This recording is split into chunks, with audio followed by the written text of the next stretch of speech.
Again. So good morning, and thanks for being here and joining our Barriers to Healing four-part live stream series. I'm Lisa McFarland. This is my colleague, Carol Banens. Welcome, Carol, and other participants that we have joining us today. Carol and I both work in the grief and healing spaces, and we thought it would be helpful to put together just some casual kind of conversations looking at barriers to healing, kind of what gets in the way. So let me go ahead and start with some introductions here. Carol Banens is my colleague, and after losing her husband 6.5 years ago, Carol transformed her grief into a mission to help others navigate loss, much like myself. 4 years into her own journey, Carol became a grief coach, guiding widows and widowers into and along their grief and helping them rebuild their lives without the guilt or disconnection that can come from surviving profound loss. Carol's a former physical therapist, and she's also the author of 3 books, all available on Amazon. Sugi Your Heart is a beautiful collection of poems that she's authored. Grief Unmasked is her second book, which summarizes 10 myths around grief and surviving grief. And then her most recent book is Self-Care Grief, which is 10 practices of self-care while you're healing. So I just want to congratulate Carol on your books, and also just thank you for being here. And if we haven't already met, thank you. I'm Lisa McFarland, and over 20 years ago, I lost, sadly, my own children, and tried to kind of white knuckle my way through all of that pain. And many years later, took that same path that Carol has chosen, which is to not only really face my losses head on, but to choose to incorporate them into a service and a healing sort of ministry, I guess would be a good way to describe it. Carol is very focused on individual coaching and healing and in grief, whereas my focus tends to be a little bit more on community, and I founded a healing virtual community, Scars to Medals. So for joining us this morning, one thing Carol and I have noticed is that our work complements each other a little bit. She is more focused on the individual coaching, and I am more focused on community. But we thought it would be helpful to get together this morning, and this will be the first of 4 very short, brief live stream events where we're talking about healing from grief, and we're talking specifically about some of these barriers that can get in the way. This morning, we're going to talk about emotional and mental barriers, and then we're going to move on to others, which we'll talk about at the end of our chat, so you know what's coming and what you can potentially get engaged in. And we have really 2 goals with the program that we've put together. Before I jump into mental barriers, the first thing is we really are looking to educate anyone that's interested in information and bring access point to people who are aware that they're healing, but aware that they're in pain, but not really knowing where to access support and how to do that. And since we're all different and our grief really shows up in a different way, that's not going to be the same for everyone. So we're really just hoping to kind of bring this education and awareness to light. And also, second goal of our time together is to encourage and invite and increase just overall community engagement with this content, because again, it's very to ask for help. And what we all sort of understand about healing is that the magic of healing really does take place as we open to our experience, as we connect with others who have walked this path, who are still walking that together, and just really, again, just educating and really just trying to increase that engagement, whether it's through a group or through individual coaching, or just even in your own awareness of your healing.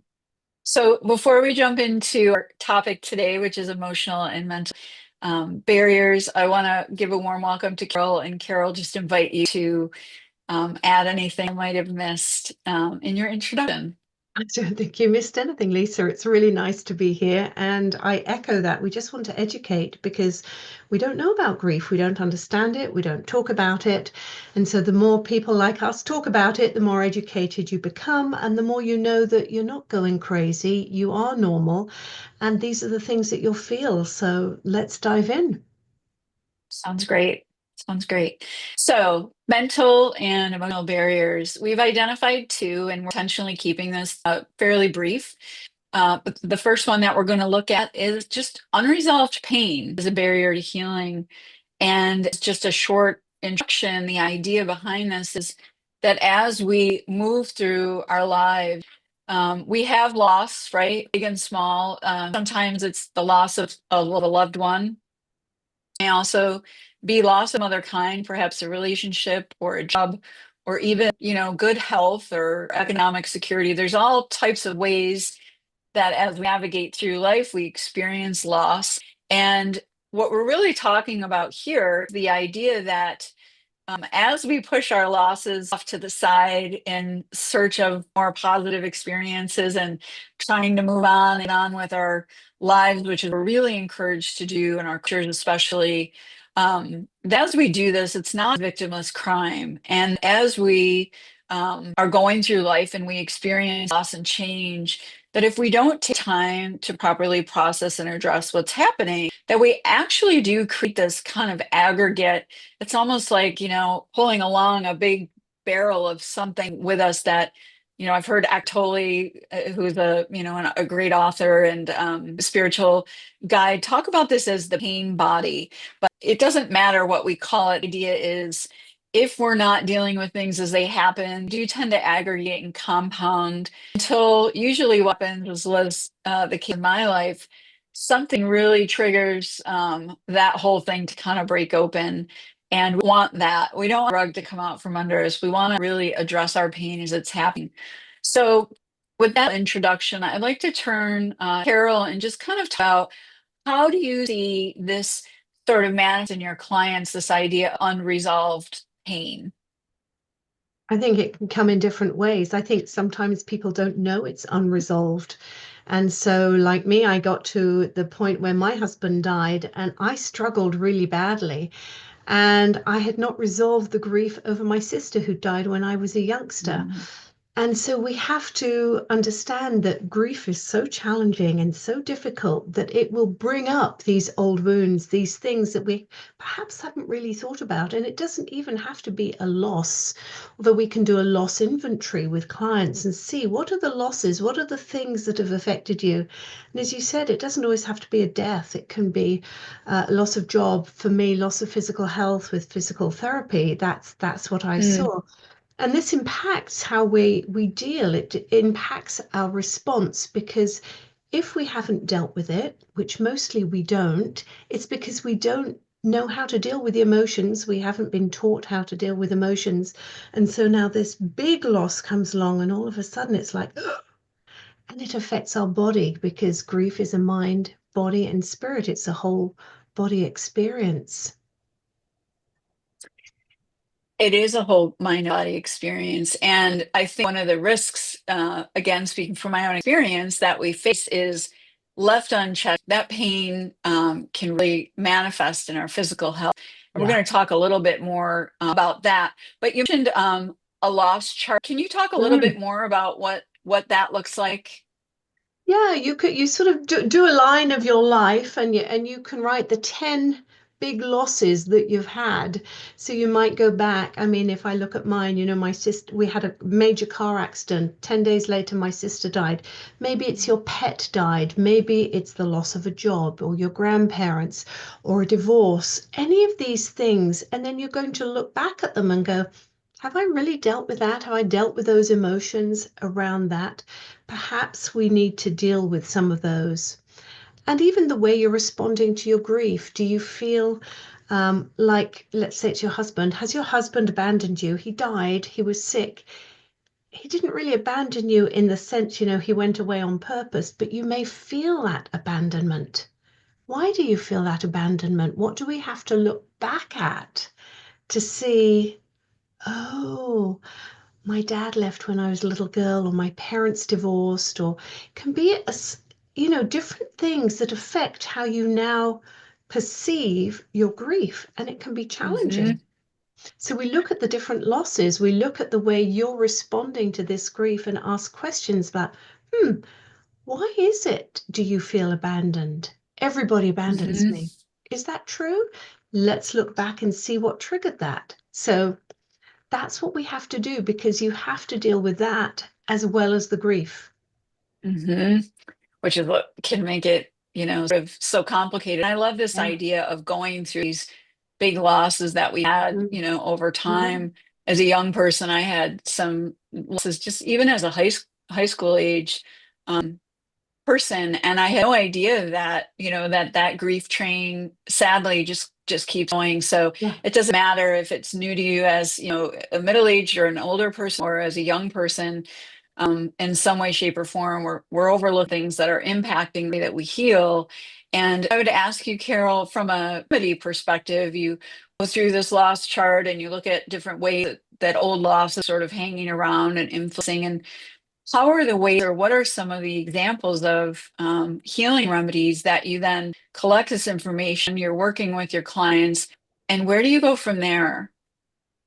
I think one of the things we want to do is learn how to feel and to express the emotions. So we've talked about this, but I love Tara Brach, who is a mindfulness teacher, guru, and I use her RAIN technique, which is you you recognize the emotion that you're feeling. Perhaps we go back to a divorce and say, well, when you're thinking about that, what emotion comes up? Okay, well, let's recognize it and name it. Let's allow it. And of course, this takes way longer than the minute I'm going to tell you to do it in. Um, Right. So it's let's RA, recognize, RA is allow. acknowledge, allow, I is investigate. So where do you feel it in your body? Because I think we want to feel the felt sense, because if we have not dealt with an emotion, the emotion will stay in our body. And as a physical therapist, I saw it all the time. Chronic Wow. pain, chronic pain often had an emotional component to it. And it Hmm. wasn't just the L5 muscle, there was a whole lot more going on. So we want to investigate, where do you feel it? People find that very difficult. We've never really been taught that felt sense of the emotion. Is it a tightness? Is it a sickness? Is it a warmth? Does it have a color? So I will guide people and really see, how do they feel it and how do they experience that particular emotion? And then what does it need? How do you, N is nurture it. Do you just put a hand on your Hmm. heart? Do you just say, let it be? And I think the thing that we need to learn in all of this is, when you resist an emotion, it persists. It doesn't go Hmm. away. It waits for you till the worst moment. And of course, that can be Yes. grief. So you've got all this cumulative stuff piled up, just waiting to erupt. And so when we can go back and start to feel it and acknowledge the feelings and sit with them, and it's not easy, and nurture No, them and allow especially if you them. hadn't done it before. Yeah, that's right. It's really difficult. It's really difficult if you haven't done it. But I think that's a go-to technique for me. I find that very, very helpful with clients. Excellent. And can you just repeat that again? Mhm. RAIN for everyone. Yes. R is recognize. So recognize the emotion that you're feeling. A is allow and acknowledge it. So allow that emotion, because normally we want to push away pain, don't we? That's how we're wired. It's like, ooh, pain, let's run away from it. But actually, let's say it's pain. We say, God, I feel such pain in my heart. Okay, well, allow that pain. Then you're going to investigate it. How does that feel in the heart? Wow, Hmm. does it feel hot or tight? Is your heart beating faster? Is it colored? Is it red? Is it black? Is it sticky? And then N, Hmm. how are you going to nurture it? What does it need from you? It's like you are witnessing that emotion or that grief. You're giving it permission to be there. And as soon as it has that permission, it's like a softening of it. Kind of loses some of its Power. momentum, Yeah. I would imagine. And you have this unique perspective. It's just dawning on me. I mean, I think I thought of it at one point or another, but because you have this unique kind of in-depth understanding of our physiology, and I have that background as an Yep. RN, but you even more so, and able to really connect these dots around the mental and the physical. And we're going to talk more about physical barriers to healing in another sin. But I want more attention now, and thank you for sharing about the ringing Mm. practice, Tara Brach, one of my favorite Yep. inspirational writers and teachers. Moving into this second barrier that we identified for our chat today is this idea of emotional suppression, which is, kind of along the same lines. But I would love you could talk a little bit about, what happens in our physical body when we do not pay attention and respond to the pain that is manifesting and trying to get out of our bodies. Like, how does that show up for your clients? How does it show up for you? And Yeah. ideally, what are some of the strategies we can use to help it get out of there? Well, I think, when we suppress the emotions and put them away, it's going to come back at you in a physical sense. So you might find getting migraines, insomnia, Mm, depression, anxiety. And we know unresolved grief does affect our mental health. And about 7% approximately of people go on to develop prolonged grief disorder. That may not just be from suppressing their emotions. There may be a whole lot of other things. There's quite a high percentage of people that then can't function. So when we push the grief down, and I found this personally because I went back to work very soon after Brian died, that I couldn't cope. I just didn't have the bandwidth, the energy to put on the fake face of, hello, how are you today? Every that day, was a good day one. in, day out, walk into a patient, which is what you do because you're there for them and you have to be present for them. But being present for them meant I wasn't present for myself, which led to burnout. So Yes. it affects you, the energy that grief takes just normally to process. Hmm. It's it's something we're not used to. The brain normally predicts what happens, and when their prediction is all off and your person isn't coming back, it takes time for that to rewire and to relearn. Oh, they're not coming home after work, or they're not coming home after school. And this takes energy. And when we don't give ourselves permission to acknowledge that, we just run out of energy totally because we're fighting it. Yes. And I think the energy, I mean, that's the number one place I would go to as far as symptoms of unprocessed grief. And I've seen it mostly in myself and others. But this idea that there's this like low grade, almost like a dissatisfaction. And the way that it has shown up for me, and I'm just openly sharing, because again, just trying to connect us through the process of healing. I do still experience this from time to time, and it's usually an invitation for me to stop what I'm doing and to do the rain technique, or to at least try to do a little self inquiry. But kind of low grade feeling of just either being annoyed or sort of inability to access things that would normally bring me joy. For example, dinner with friends, or something that should be something that would make me happy or that I would look Yeah. forward to. Even little things like, maybe I am used to going to the gym and that's something that really gives me a lift and I feel good afterwards. Like, just not being able to attain or touch that sort of release or that part of myself that feels whole, feels at peace. And it can be very subtle, an Mm. annoyance, short term patience for the world around me, for people. Me, people are talking about things and I'm feeling like, oh, it must be nice to have, that problem when, I'm sitting over here with my daughter and son being gone. Must be nice to just, your biggest problem is you hit some traffic or you were late, or, whatever it might be. And of course, there's no judgment, any of this. And a lot of it is subconscious, but that exhaustion piece, and that kind of low grade frustration with is definitely part of the way that we process grief and ultimately, hopefully, are able to kind of transition into more of a healing experience, even though I would say, at least for myself, that we don't suddenly flip a switch and go, we're good. This is all good. We learn No, how to integrate. And do you want to talk a yeah. little bit more about that? Just, I do, but there's something as you were talking, I was just thinking, and I didn't know this until I got help, right? You're suppressing, we're talking suppressing emotions. So you're suppressing the grief, you're suppressing the pain, but it doesn't just suppress the pain and the grief, it suppresses all your other emotions. And mm, so I felt very flat, very gray, nothing, nothing really, nothing brought me joy. I mean, I was, it was okay to see friends, but bit like you're describing, because when you're fighting so hard to push down the painful emotions, the other ones get sucked down with them. And so Such that a great point. openness to joy isn't there until we start making space for it and allowing.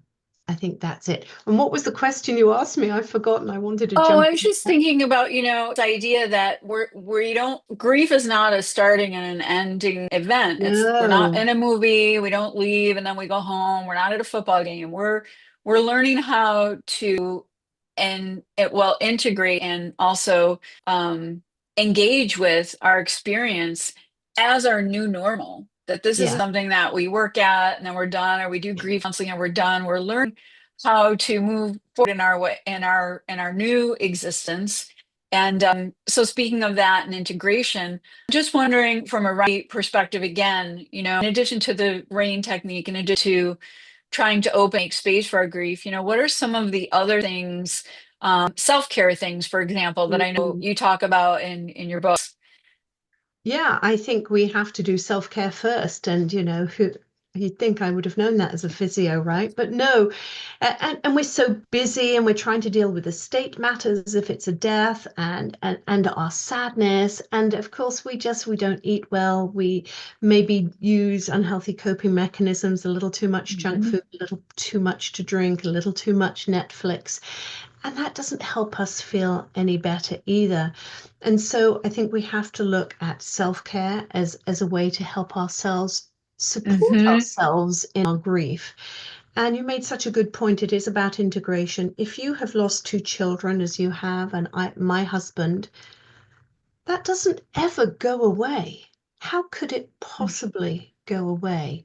But, Mhm. or and, doesn't mean that we can't build our life around that. And so I think that Mhm. the job is to learn, how do we integrate grief? How do we carry it with us? What I really work on with clients is, how do we keep a connection with those that we've lost and move forward? So we sort of bring them forwards with us, so you don't feel like Right. you're honoring them or you're leaving them behind, because that's a very big fear for people, that, oh my gosh, Mhm. if I start to come back to life, it's like I And you forgot have the them. guilt. You have the guilt, yeah. So how do we keep connection? How do we allow ourselves to grow around our grief, bring it with us, but not let it be our master or define us? That's the Beautiful. work we have to. That is the work. So, Hmm. well, I thank you. This is a great chat and hopefully helpful on just some of the things that we can be aware of, our tendency to not resolve the pain that we're feeling, our tendency to suppress our emotions, the cost of doing those things. And as we sort of wrap up here, I want to invite Liz, because you've been so kind and attentive and being here with us. And I don't know you personally. I want to welcome you, and I don't want to invite any privacy for you and your participation. But since you're with us, I just wonder, having chatted about these things, if there's anything that you wanted to add as we're closing up. You're still muted, Liz. Yeah, I'm just And trying. Okay, there you go. Yeah, it's good to hear about that suppressing all of your feelings, because it's hard, and sometimes we don't even notice that we're doing it, and just how it shows up in other ways and irritations, and our body speaks, the pain of it. So yeah, that's a great reminder, because we are, you know, our body can only hold so much, and it is Yeah. good to be yes, sharing that with others, and it's good to connect like this. And thank you for your great offer, both of you. It was such a wonderful thing to learn, even some things that you think you know, just to be retold and reminded. That's a precious gift. So thank you very much. Thank you for being here. excellent. I love, Liz, how you said a body can only hold so much. Yeah, It's so true. true. And we tend to have this massive gap between our minds and our bodies, and we forget that we're just all one kind of organism. So thank you for sharing. Well, if you are joining us here on our live stream, we're going to go ahead and we're going to go ahead and conclude our time together. I thank you, Carol, for joining me, and also Liz for your contributions. We will be getting back together next week, and we're going to be talking actually about physical barriers to healing next week. Time, same place. And we just thank you for being here. And until we connect, and should you be interested in the work that I'm doing, Carol's doing, we both have websites that are our names. So it's easy to share that if you want to connect with me or Carol on work or books or anything else you might be doing. I'm on lisamcfarland.com. You can also find out about our community of metals by going to my website. And Carol Banens is also available at her website, carolbanens.com. We look forward to connecting again. And until we meet again, do our best to stay present, to stay grateful, and to stay healing. And thank you for being with us. Thank you.